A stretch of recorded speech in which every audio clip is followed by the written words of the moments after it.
দিলাম, এই ময়দান থেকে ওপেন চ্যালেঞ্জ, গোটা নেত্রকোনার যত হিন্দু আছে, ব্রাহ্মণ পণ্ডিত ইসকন যা আছে, সবাইকে আমি চ্যালেঞ্জ করলাম। প্রশান্ত বাবুরা জীবন শুধু আমার বিরুদ্ধে বললেন, যদি পারেন যুক্ত নেতা হন, সব আপনার কর্মীদেরকে নিয়ে যত হিন্দু আছে এক পাশে আসেন, আমি একা বসবো ইনশাআল্লাহ একা। যদি হিন্দু ধর্মের সত্যতা প্রমাণ করতে পারেন, আমার কাছে শর্ত থাকবে দুইটা। এক নাম্বার শর্ত আমার ব্যাপারে, যদি আমি হিন্দু ধর্মের কাছে পরাজিত হই, আমি আমার মাথা কেটে দিয়ে যাব। কথা বুঝতেছেন আপনারা? দুই নাম্বার শর্ত, যদি এলাকার হিন্দুরা পরাজিত হয়, স্ট্যাম্পের মধ্যে লিখিত থাকবে আমার কাছে কালেমা পড়ে মুসলমান হইতে হবে। কে মুসলমান? আপনারা কি আমার সাথে একমত আছেন তো? ইনশাআল্লাহ। শর্টকাট, স্ট্রেট কাট আলাপ, ওপেন চ্যালেঞ্জ, একবারে খোলা চ্যালেঞ্জ করলাম।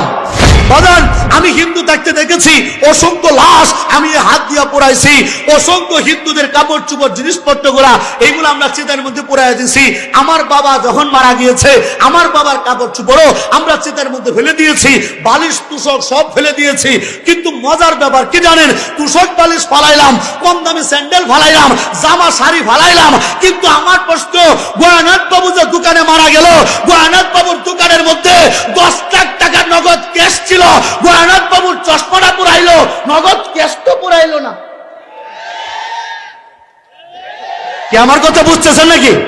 আমার প্রশ্ন তাদের কাছে, উত্তম বাবুর মা যে মারা গেল, উত্তম বাবুর মায়ের শাড়িটাও হিন্দুরা পুরাইয়া দিল, উত্তম বাবুর মায়ের ব্লাউজটা পুরাইয়া দিল, কিন্তু উত্তম বাবুর মায়ের গলার মধ্যে যে 5 ভরি ওজনের স্বর্ণের একটা গলার হার ছিল, এই হারটা তো চিতার মধ্যে পুরাইলো না। কি কথা বুঝতেছেন নাকি আপনারা? বিমলের বাপ যে মরলো খাটটার ভিতরে, ওই খাটটার দাম ছিল 1.5 লক্ষ টাকা। বিমলের বাবার লুঙ্গিটা ফুরাইলা, ওইটা কম দামি। বিমলের বাপ যে খাটটার মধ্যে মারা গেল, খাটটা তো পুরাইলা না, কেন পুরাইবা?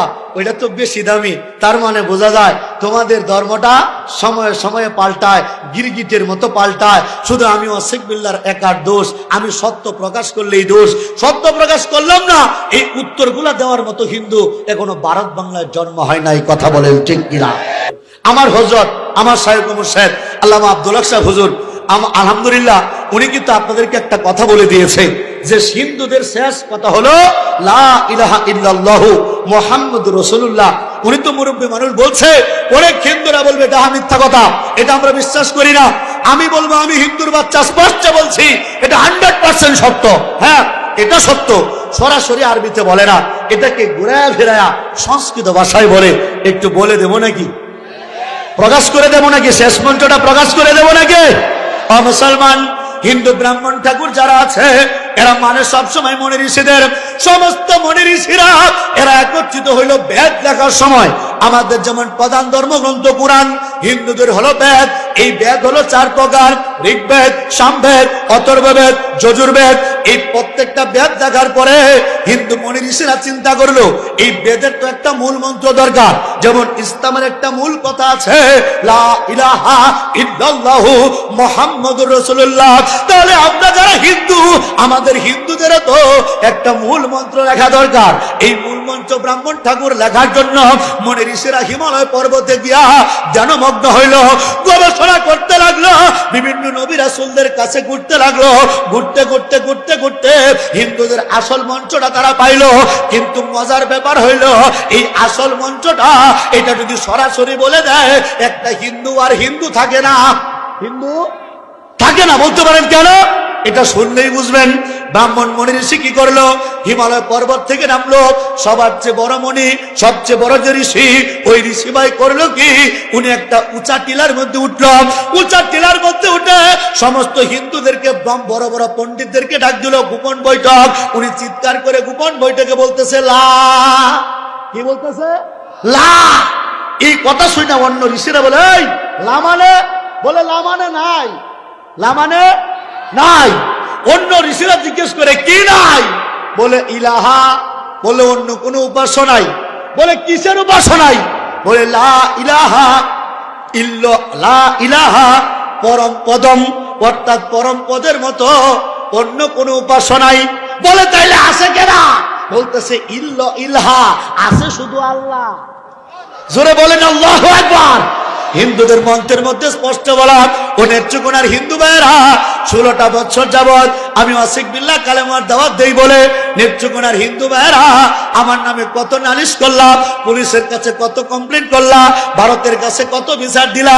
আমি বলি কমপ্লেন করার দিন শেষ, প্রশাসন ভাইয়েরা উপস্থিত থাকবে, আসেন আমরা লাইভে বসি, গোটা এলাকার নেত্রকোনার যত হিন্দু আছে ওদেরকে এক পাশে বসায় দেন।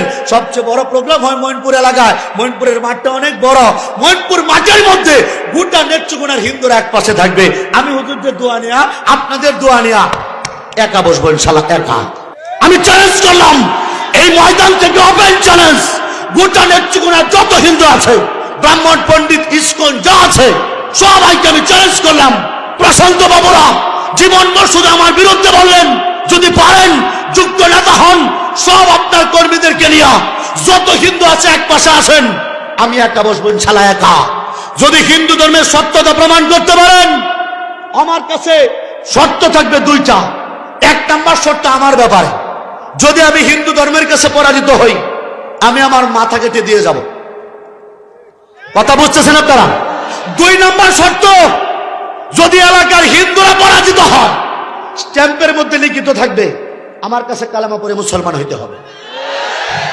কে মুসলমান? আপনারা কি আমার সাথে একমত আছেন তো ইনশাআল্লাহ? শর্টকাট, স্ট্রেট কাট আলাপ, ওপেন চ্যালেঞ্জ, ওপেন চ্যালেঞ্জ, একবারে খোলা চ্যালেঞ্জ করলাম। 2টা শর্ত। 1 নম্বর, যদি আমি ওয়াসিক বিল্লাহ হিন্দু ধর্মের কাছে পরাজিত হই, আমার মাথা কেটে দিয়ে যাবো ইনশাআল্লাহ। 2 নম্বর, যদি তারা পরাজিত হয়, তাহলে স্ট্যাম্পে লিখিত দিয়া কালেমা পড়ে মুসলমান হইতে হবে। কি কথা বলেন? কথা বলেন ঠিক কিনা? ব্রাহ্মণ ঠাকুররা, মুনি ঋষিরা যখন বলল লা ইলাহা হরতি পাপম, পাপ মুক্ত করার মতো কেউ নাই। অন্য ঠাকুররা বলে দুর্গা দুর্গা সর্বনাশ, আছে কে? ওই ঠাকুর বলে ইল্ল ইলহা, আছে শুধু, আছে শুধু, বলে আল্লাহ আছে মানে তাহলে আমাদের ঠিকানা কি? আল্লাহ তো বুঝলাম কোন তরিকায় চলতে হবে, বলতেছে জন্ম বৈকুণ্ঠং অপরিণতি তজপিনা মোহাম্মদম। পুরা মন্ত্র হলো এই, লা ইলাহা হরতি পাপম ইল্ল ইলহা পরম পদম জন্ম বৈকুণ্ঠং অপরিণতি তজপিনা মোহাম্মদম। অর্থাৎ এর মানে হইল আল্লাহ ব্যতীত আর সত্য কোনো মালিক নাই। যদি কোনো হিন্দু ভাই মুক্তি পেতে চায়, আল্লাহকে মানতে হবে, নবীজিকে মানতে হবে। চিৎকার করে বলেন না মারহাবা, আল্লাহু আকবার। এটা হলো তাদের মূল মন্ত্র। এটা কিন্তু বলে কালেমা লা ইলাহা ইল্লাল্লাহু মুহাম্মাদুর রাসূলুল্লাহ, এটাই মূল মন্ত্র। মুসলমান এটা মরার আগে কানাকানি বলে, এটা যদি পাঠ করার পরে কোন হিন্দু যদি না মরে, এই হিন্দুকে আর কোনোদিন গড়ে তোলে না। এটার অনেকে আমাকে চ্যালেঞ্জ করে, হুজুর এটার প্রমাণ কি? এটার প্রমাণ আপনাদেরকে দেই। আচ্ছা, আমাদের পাশে 10 নং রৌহা ইউনিয়ন, রৌহা এই ইউনিয়নের এখানে কেউ আছেন? অনেকে আছে। আচ্ছা, আপনাদের একটা গ্রাম আছে না শিমুলকান্দি চরপাড়া? আচ্ছা মাশাআল্লাহ, শিমুলকান্দি চরপাড়া এলাকায় একটা লোক ভিক্ষা করত, সাধু নাম, মুরব্বীরা নাম শুনছেন? সাধু নামের একটা লোক ভিক্ষা করতো না? আচ্ছা, এই লোক তো হিন্দু ছিল, এই লোকের বউ ছিল, বাচ্চা ছিল, সব ছিল, কিন্তু শিমুলকান্দির মানুষ, আপনারা তো লোকটার চিনতে পারছেন, মুরব্বীরা তো চিনতে পারছেন, এই লোকটার কাহিনীটা তো জানেন না বাজান। এই লোকটা যখন অসুস্থ অবস্থা, মৃত্যু পথযাত্রী, তখন হিন্দু ব্রাহ্মণ ঠাকুররা গিয়া সাধুর কানে কানে পড়েছিল লা ইলাহা হরতি পাপম ইল্ল ইলহা পরম পদম জন্ম বৈকুণ্ঠং অপরিণতি তজপিনা মুহাম্মাদম। এই মন্ত্র ভরার ঘরে এই সাধু বেটা না মারা গিয়া সাধু তাজা হয়ে গেছিল। কি হয়েছিল? সাধু তাজা হয়ে গিয়েছিল। আর তাজা হওয়ার কারণে হিন্দুরা এই সাধুরে আর জীবনে গড়ে তুলছে না। সাধুর কাহিনী অনেকে জানেন না বাজার। এই সাধু এমনও করতো, মানুষের বাড়ি থেকে পান্তাভাত নিত, পান্তাভাত নিয়ে জঙ্গলের মধ্যে রাখতো, খাওয়ার সময় ডাকনা তুলতো, গরম ভাতের ধোঁয়া উঠতো। জোরে বলেন আল্লাহু আকবার। অর্থাৎ এই সাধু মূলত মুসলমান হয়ে গিয়েছিল, যে কারণে হিন্দুরা আর কোনোদিন তারে গড়ে তোলে নাই। যাই হোক, সত্য বিষয়গুলা আল্লাহ রাব্বুল আলামিন হিন্দু ভাইদের বোঝার তৌফিক দান করেন। সকলে বলেন আমিন।